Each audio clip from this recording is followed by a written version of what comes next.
বিজয়, আমাকে পুজো দিবি না? আমাকে আমাকে দর্শন করবি, আরতে আসবি না? এবার তুই আমার মন্দিরে এসে আমার দর্শন ঠিক পাবি। বিজয়, বিজয়, ওঠ বাবা, আমাকে পুজো দিয়ে যা। কেশবপুর নামে এক গ্রামে সুজয় আর বিজয় দুই ভাই ছিল। তাদের বাবা মা মারা যাওয়ার পর থেকে বিজয় তার দাদা বৌদির কাছেই থাকতো। দুই ভাই দুজনে জমিতে চাষের কাজ করতো, তার সাথে বিজয় তার পড়াশোনাও চালিয়ে যেত। একদিন সকালে, কিরে বিজয়, হলো তোর? তাড়াতাড়ি চল, আজ জমিতে অনেক কাজ আছে। হ্যাঁ দাদা, আমি একদম তৈরি, চলো।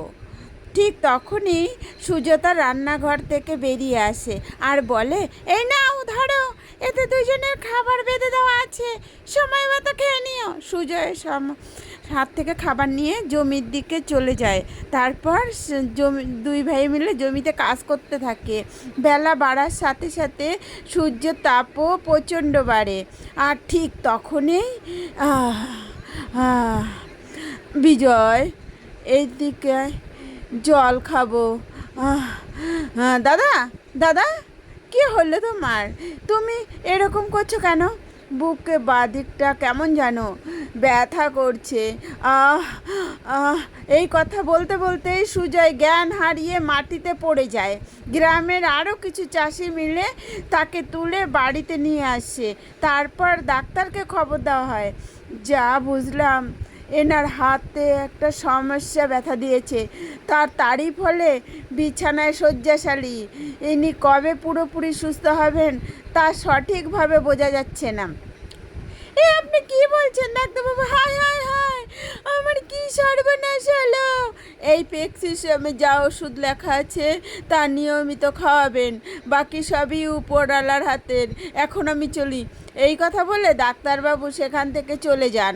ওগো, এ কি তোমার কি হলো?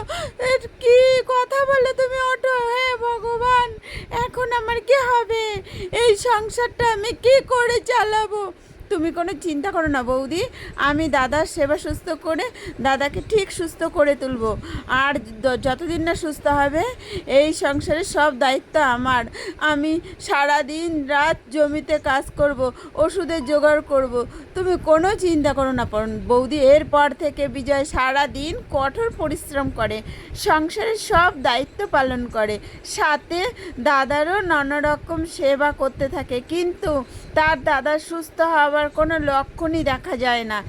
একদিন জমি থেকে ফেরার সময় পাড়ার চায়ের দোকানে বিজয় শুনতে পায়, কি বলছিস রে রতন, নৈহাটির বড় মা এত জাগ্রত? হ্যাঁ রে, শুনেছি মন থেকে কেউ মাকে ডাকলে তার মনস্কামনা ঠিক পূরণ করে। বড় মা কাউকে খালি হাতে ফেরায় না। জয় বড় মার জয়, জয় বড় মার জয়। মাগো, মা, তুমি সবাইকে এইভাবেই রক্ষা করো। চায়ের দোকানে এইসব কথা শুনে বিজয়ের মনে যেন এক আশার আলো জেগে ওঠে। পরের দিন সকাল হতেই সে ছুটে যায় নৈহাটির বড়মার কাছে। কিন্তু বড়মার মন্দিরের সামনে পড়ে লম্বা লাইন, প্রচণ্ড ভিড়। সারা দিন লাইনে দাঁড়িয়েও বিজয় বড়মার দর্শন পায় না। মন্দিরের দরজা বন্ধ হয়ে যায়। বিজয় ক্লান্ত হয়ে একটা বেঞ্চে বসে। এ তোমার কেমন নীলা বড় মা? এত দূর থেকে এত মনে আশা নিয়ে তোমার কাছে ছুটে এলাম, তুমি আমাকে দর্শনটুকু দিলে না। এখন আমি আমার দাদাকে কি করে সুস্থ করে তুলব? ভাই, ও ভাই, বসে বসে কি ভাবছো? এই নাও, এই জল বাতাসাটুকু খেয়ে নাও। বিজয় মাথা তুলে দেখে তার সামনে একটি বউ জলের ঘটি আর বাতাসা নিয়ে দাঁড়িয়ে আছে। বিজয় কিছু জিজ্ঞাসা না করে জলের ঘটিটা নিয়ে ঢক ঢক করে জল খেতে থাকে, কারণ সে সত্যিই খুব ক্লান্ত ছিল। তোমায় অনেক অনেক ধন্যবাদ দিদি, আমার সত্যিই খুব জল পিপাসা পেয়েছিল। আচ্ছা, বুঝলাম। এখন বলো তো, এমন মন উদাস করে এখানে বসে আছো কেন? মনের কত আশা নিয়ে বড় মার দর্শন করতে এসেছিলাম। আমার দাদা খুব অসুস্থ, ভেবেছিলাম বড় মার পায়ের ফুল দাদার মাথায় ছোঁয়ালে দাদা আস্তে আস্তে সুস্থ হয়ে যাবে, কিন্তু বড় মা আমাকে খালি হাতেই ফিরিয়ে দিলেন। ওরে পাগল ছেলে, বড় মা কাউকে খালি হাতে ফেরায় না। বড় মার দর্শন পেতে হলে যে মন্দিরে আসতে হবে এমন কোনো কথা নেই। যে কোনো স্থানে বসে মন থেকে বড় মাকে ডাকলেই তিনি সাড়া দেন। আর পুজোর ফুলের কথা বলছিস, গাছ থেকে ফুল তুলে বড় মার নাম করে সেই ফুল মাথায় ছোঁয়ালেই হবে। শুধু মনে ভক্তি আর বিশ্বাসটুকু রাখতে হবে। এই কথা বলেই বউটি পাশের একটি গাছ থেকে একটা জবা ফুল তুলে নিয়ে বিজয়ের হাতে দেয়। বিজয় চোখ বন্ধ করে চোখের সামনে বড় মার ছবি দেখতে পায়, কিন্তু চোখ খুলে সে ওই বউটিকে আর কোথাও দেখতে পায় না। এ কি দিদি, কোথায় গেলে তুমি? দিদি, দিদি! বিজয় আর এক মুহূর্তে দেরি না করে তাড়াতাড়ি বাড়ি ফিরে আসে আর সেই জবা ফুলটি দাদার মাথায় ছোঁয়ায়। ধীরে ধীরে তার দাদা সুস্থ হয়ে ওঠে। এরপর থেকে বিজয় তার বাড়িতেই নিত্য বড় মার পুজো করে। আচ্ছা, এখন তো তুমি পুরো সুস্থ, এবার তুমি তোমার ভাইকে নিজের ব্যবস্থা নিজে করে নিতে বলো। কতদিন আর আমাদের সংসারে থাকবে শুনি? কিন্তু এতদিন ভাই তো সব সংসারের দায়িত্ব সামলিয়েছে, এক কী করে আমি ওকে আলাদা করে দিই বলো তো? চুপ করো তো, এতদিন যা করেছো করেছে, আমি যা বলছি তাই করো, না হলে কিন্তু আমি সব ছেড়ে ছেড়ে বাপের বাড়ি চলে যাব। না না গিন্নি, ও কথা বললো না, ঠিক আছে, আমি ভাইকে গিয়ে তাই বলছি।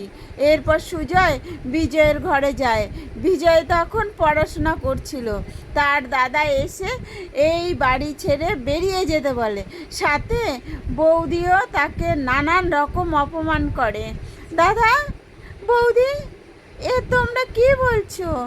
আমি বাড়ি ছেড়ে কোথায় যাব? ওসব আমরা জানি না, যেদিকে দু চোখ যায় চলে যাও। কতদিন আর দাদার ঘরে বসে খাবে শুনি? দাদা বৌদির এমন অপমান সহ্য করতে না পেরে বিজয় তার জামা কাপড়, বইপত্র এবং বড় মার ছবিটা সঙ্গে নিয়ে বাড়ি থেকে বেরিয়ে পড়ে। সে স্টেশনের দিকে চলে যায়। ধীরে ধীরে রাত হয়ে যায় আর রাতের বেলা বিজয়ের ঘুম জ্বর আসে।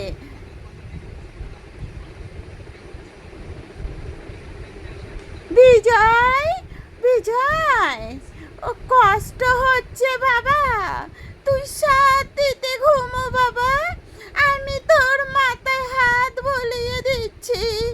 তোকে যে এখনো অনেক পরিশ্রম করতে হবে, চিন্তা করিস না। তুই শুধু কর্ম করে যা, কর্মের ফল তুই ঠিক পাবি। বিজয় অর্ধ চিন্তানা অবস্থায় সেই সব কথা শুনতে থাকে।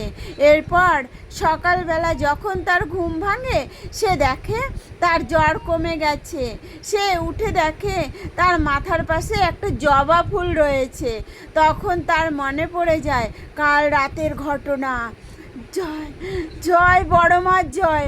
আমি বুঝেছি মা, কাল রাতে তুমি স্বয়ং আমার কাছে এসেছিলে। আমার আর কোনো চিন্তা নেই, যার মাথায় স্বয়ং বড় মার হাত আছে তার কিসের চিন্তা। এরপর বিজয় ট্রেন ধরে কলকাতায় চলে যায় আর সেখানে একটা কোম্পানিতে ইন্টারভিউ দিয়ে চাকরিও পেয়ে যায়। কলকাতায় এসে একটা বাড়িতে ভাড়া থাকে। এইভাবে দিনও কাটতে থাকে। একদিন রাতে বিজয় স্বপ্ন দেখে।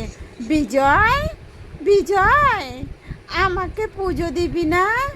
আমাকে দর্শন করতে আসবি না? এবার তুই আমার মন্দিরে এসে আমার দর্শন ঠিক পাবি। বিজয়, বিজয়, ওঠ বাবা, আমাকে পুজো দিয়ে যা। ঠিক তখনই বিজয়ের ঘুম ভেঙে যায় আর পরের দিন সকাল হতেই সে দৌড়ে যায় নৈহাটির বড়মার কাছে। ফুল নেবে গো? ফুল, জবা ফুলের মালা মাত্র 20 টাকা, ফুল নিয়ে যাও। ও বাবু, মায়ের পুজো দিতে যাচ্ছ, একটা ফুলের মালা নিয়ে যান না। এই কথা শুনে বিজয় দাঁড়িয়ে পড়ে আর বলে, তার জবা ফুলের মালা কত করে? বেশি না, মাত্র 20 টাকা।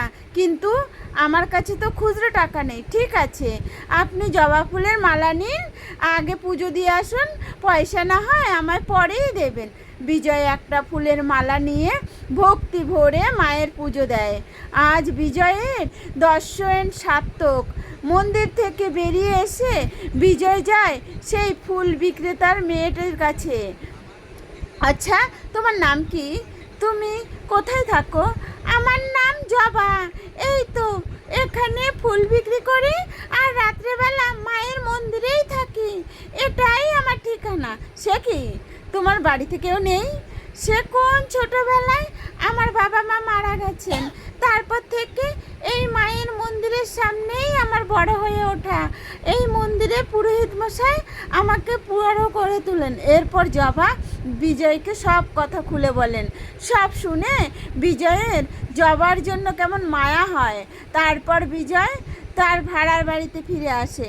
এরপর থেকে যখনই বড় মার কাছে পুজো দিতে যায়, সে জবার কাছ থেকে ফুল কেনে। এইভাবে তাদের মধ্যে এক গভীর বন্ধুত্ব হয়ে যায়। একদিন বিজয়, আচ্ছা জবা, তুমি আমাকে বিয়ে করবে? তোমারও কেউ নেই? বলতে পারো আমিও একা। আমরা দুজন মিলে একটা সংসার শুরু করতে পারি না? এই প্রস্তাবে জবাও সম্মতি জানায়। আর পুরোহিত মশাইয়ের উপস্থিতিতে এক শুভ মুহূর্তে তাদের বিবাহ সম্পন্ন হয়। এরপর থেকে তারা খুব সুখে শান্তিতে সংসার করে। এই সবই হচ্ছে বড় মার লীলা। মনে ভক্তি আর বিশ্বাস নিয়ে মাকে ডাকলে মা কখনো মুখ ফিরিয়ে নেয় না। তুমি কি এখনও হয়ে বড় মাকে ভালোবাসো? তাহলে তুমি বড় মায়ের মন্দিরে যেয়ে একটু পুজো দিয়ে এসো।